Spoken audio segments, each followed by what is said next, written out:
Le handball et plus particulièrement le club de Libercourt tiennent le haut de l'affiche pour ce nouveau numéro de Sport Express. C'est parti.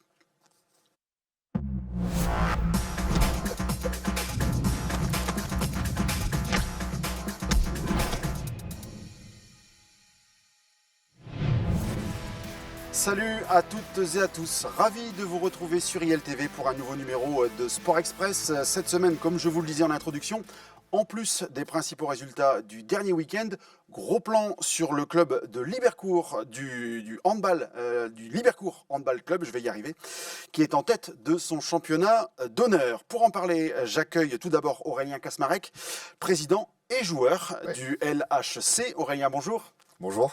Merci de nous accorder cet entretien. Question toute simple pour débuter, comment se porte votre club ? Pour cette année, il se porte très bien. On a plusieurs recrues qui sont arrivées pour renforcer les équipes, des jeunes qui sont arrivés aussi, un effectif qui accroît, donc plutôt bien. Donc on continue dans l'objectif de faire grandir le club. De le structurer ? Voilà, de le structurer. Alors le parcours remarquable de votre équipe première, on le suit chaque semaine sur ILTV. Leader après 15 journées, a-t-il déjà des répercussions sur la vie de votre association ? Alors oui, ça fait venir beaucoup de monde déjà pendant les matchs. Il y a eu un COP qui a été créé, donc il existe depuis 2 semaines, qui essaye de grossir aussi. On a déjà des gens qui veulent arriver dans le club pour l'année prochaine. Donc voilà. Il y a un vrai élan autour du club. Combien comptez-vous de licenciés ? On est à 136 licenciés et on a 8 équipes. Et après, on a l'école de handball le samedi et une équipe de loisirs aussi qui s'est créée il y a 2 ans. D'accord. Comment vous gérez toutes ces équipes avec les équipes ? On a plusieurs bénévoles encadrants qui sont là pour les coacher. Moi, j'en fais partie aussi. Je suis joueur président, mais je suis aussi entraîneur des moins de 13 et je m'occupe de tout ce qui est école de hand. On a 4 entraîneurs pour les seniors, on a 2 entraîneurs pour les moins de 18. On essaye d'avoir de plus en plus de bénévoles, même des parents qui au cours des années, intègrent l'effectif pour pouvoir aider aussi. D'accord. Alors, depuis quand êtes-vous dans ce club et pourquoi êtes devenu président ? Alors, j'ai commencé le handball à 7 ans à Libercourt, donc ça va faire ma 33e année que je suis dans le club. Okay. J'ai été vice-président, j'ai voulu m'investir. Là, il y a 2 ans, il y a eu l'opportunité de passer président, vu que la présidente démissionnait. Donc j'ai voulu prendre ce rôle parce que le club me tient à cœur. La double casquette, entraîneur, joueur, est-ce que c'est pas compliqué à porter parfois ? Si, très compliqué, surtout pendant les entraînements. Parce que les entraînements, on doit tout structurer, on doit être joueur, mais en même temps faire attention que l'entraînement ne dérive pas ou que l'intensité soit là. Parce que être leader, c'est bien, mais il ne faut pas se reposer, il faut toujours bien travailler, toujours pousser les choses pour pouvoir encore évoluer.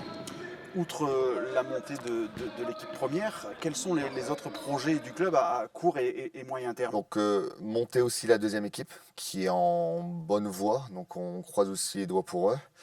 Créer une 3e équipe de seniors, parce que cette année on a 2 équipes, mais on est quand même 48 seniors. Donc beaucoup de seniors sont laissés de côté les week-ends. Faire grandir aussi les catégories jeunes, parce qu'on a une entente avec Vani sur la moins de 15, mais pourquoi pas avoir d'autres ententes ou même nouvelles équipes. J'ai une senior fille qui voudrait se créer, donc pourquoi pas aussi. D'accord. Je remets votre casquette de joueur. Ouais. Il reste 7 matchs dans le championnat. Comment vous abordez-vous ce sprint final ?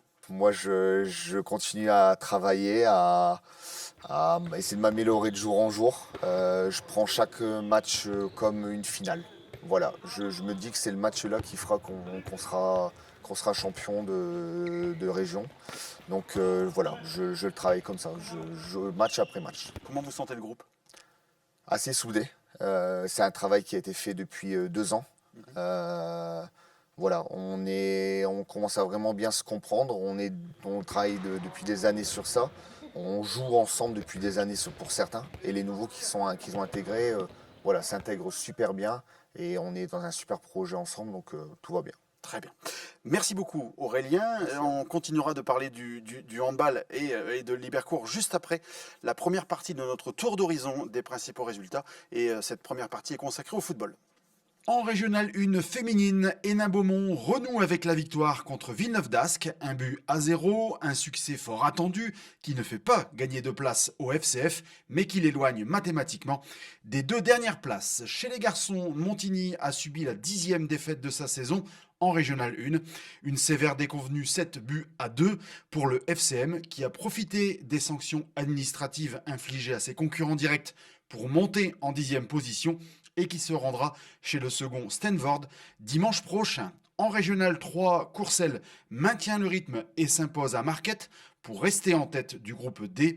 Dans le même temps, Le Forêt s'imposait à Billy-Montigny et relançait la course au maintien avec 4 points pris sur 6 lors des 2 dernières rencontres. Dans le groupe E de cette même division, plantureux succès de l'Olympique héninois contre Guénin, un succès en championnat qui fuyait les Héninois depuis le 25 novembre dernier et qui attend confirmation chez le leader Ordin. Au plus haut niveau du district artois, fin de série pour Wany, dominé par la réserve d'Air sur la Lys. Les barbistes perdent une place au classement. Et puis dans le groupe B, résultat positif pour Rouvroy sur la pelouse du second Lettrem, alors que le stade héninois est allé s'imposer à Anzin-Saint-Aubin. Il s'agit là de la 2e victoire de la saison des stadistes, la première depuis le 21 septembre 2025. De retour sur le plateau de Sport Express, Aurélien Kasmarek a laissé sa place dans le fauteuil à Florentin Dupuis, l'un des coachs de l'équipe première de Libercourt. Florentin, bonjour. Bonjour. Depuis quand êtes-vous au club de Libercourt et quelle association, quelle structure avez-vous découvert? J'ai commencé le handball à Libercourt très jeune. Je suis parti pour jouer à Billy-Montigny justement. Et depuis 1 an et demi maintenant, je suis revenu au club. Pour moi, rien n'a changé, toujours l'esprit familial, famille, très famille surtout, beaucoup soudés. Vous êtes donc en binôme avec Vincent Letien. Comment sont réparties les tâches entre vous? C'est simple, avec Vincent, c'est réparti comme ça. Vincent gère plutôt l'attaque et tout ce qui est enclenchement. Et moi, je m'occupe de défense et à peu près la montée de balle. Comment vous avez construit le groupe qui dispute cette année le championnat d'honneur 25-26? On l'a construit sur les mêmes bases que l'année passée, sur défendre fort, monter tous les ballons et ne pas avoir de regrets. Puis on travaille beaucoup physiquement, ce qui nous fait gagner beaucoup de matchs. D'accord. Donc on joue que sur ça. D'accord. La montée était-elle un objectif assumé, affiché en début de saison? Bien sûr, avec les recrues, les retours au club, pas le choix. Il faut assumer ce statut et on le porte très très bien actuellement. D'accord. Alors, quel genre de joueurs vous avez recruté pour disputer ce championnat et avoir des ambitions aussi élevées? Des joueurs d'expérience, je prends l'exemple de mon frère, retour de Billy-Montigny, joueur de National 1, qui revient au club. Le fils du président, Ethan Kaczmarek, qui revient aussi au club par Billy-Montigny, par la 18 France, tout ça. Donc ça fait de l'expérience même si c'est en jeune. Alors l'équipe est en tête, on le disait, vous êtes meilleure défense de ce championnat. Quels sont vos grands principes de jeu sur le plan défensif et offensif? Défensivement, on est une équipe qui reste assez bas. Beaucoup d'agressivité par contre, dès que ça rentre dans notre espace de jeu. Et derrière nos gardiens, on a la meilleure paire de gardiens de la région pour moi actuellement. Et on court, donc ça fait la différence. Statistiquement, c'est la meilleure paire de gardiens, puisqu'ils sont tous les deux dans les 6 premiers jeux, C'est ça. si je ne m'abuse. Offensivement, comment ça se développe votre jeu? Offensivement, l'équipe a l'habitude de jouer ensemble depuis de nombreuses années. Les retours au club, on connaît le jeu de Libercourt, donc ça va très vite à adapter. Et voilà, on reste que sur ça. Très bien. On fait un deuxième break dans cette édition. On reviendra avec Florentin dans quelques secondes. On va maintenant voir la suite des principaux résultats du dernier week-end. Et ce sont maintenant les sports de salle.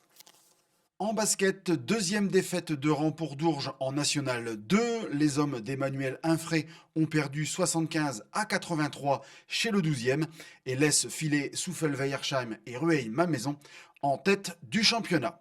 En Régional 2, chute également pour Hénin Beaumont en déplacement à Éco, 62-80. Les conséquences sont identiques puisque le SHB se retrouve à 2 victoires des leaders. Chez les filles, la belle dynamique se poursuit pour Carvin dans la poule maintien de Régional 2. L'AS OBC remporte une 3e victoire de rang, la 5e en 6 matchs. En volleyball, défaite rageante de Wany dans sa salle contre Douai. L'Étoile a mené 2-7-0, mais doit s'incliner 11-15 au tie-break pour finalement ne prendre qu'un point Au classement, en tennis de table, on jouait la deuxième journée de la deuxième phase de la saison. Dans un match serré et équilibré, Carvin a manqué quelques occasions de s'adjuger les 3 points, mais doit finalement céder contre Mondeville. Le prochain match à domicile contre Saint-Jean sera décisif pour le maintien en National 3. On termine avec le handball et le championnat de pré-national. Mené d'un bout à l'autre de la rencontre, Carvin s'incline 27-34 à Saint-Paul-sur-Mer.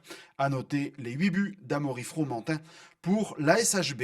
Et puis en excellence, Montigny menait de 3 buts à la pause de son match contre Abbeville, mais les 3e du classement vont renverser la table pour l'emporter 30-26. Le MEG reste sur 3 défaites lors des 5 dernières rencontres. On revient sur le plateau d'ILTV, on va continuer de parler de résultats pour parler du résultat de votre équipe. Hier en déplacement à Billy-Montigny face à la 3e équipe des Carabiniers.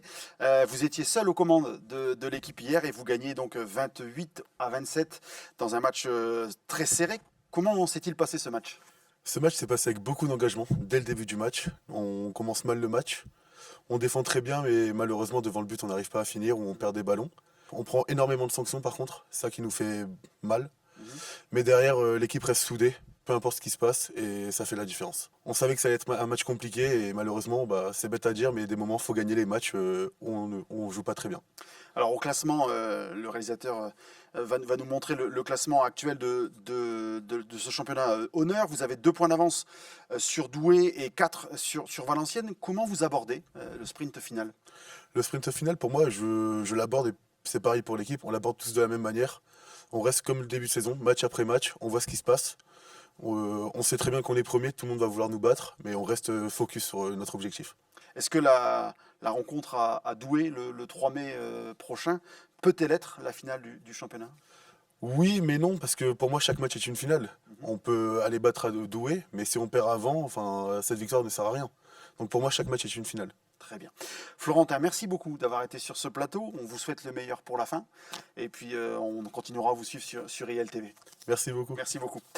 On va se quitter avec quelques images de course à pied et de l'édition 2026 de la traditionnelle épreuve courir à Montigny. Il y avait encore beaucoup de participants sur le parcours urbain pour les 3 courses de dimanche matin. Sur les 5 km, c'est le Bilisien Damien Demski qui s'impose en 16 minutes et 26 secondes, alors que Manon Duhautois est la première féminine en 20 minutes et 49 secondes. Sur l'épreuve reine des 10 km, le vainqueur se nomme Mathieu Gallet avec un temps de 32 minutes et 27 secondes. Chez les féminines, c'est Julie Sylvain qui l'emporte en 37 minutes et 21 secondes. Comme chaque année, les petits ont également eu l'occasion de fouler le bitume dans une ambiance des plus sympathiques. Ainsi s'achève ce numéro de Sport Express. Merci de votre attention et de votre fidélité. Et à la semaine prochaine.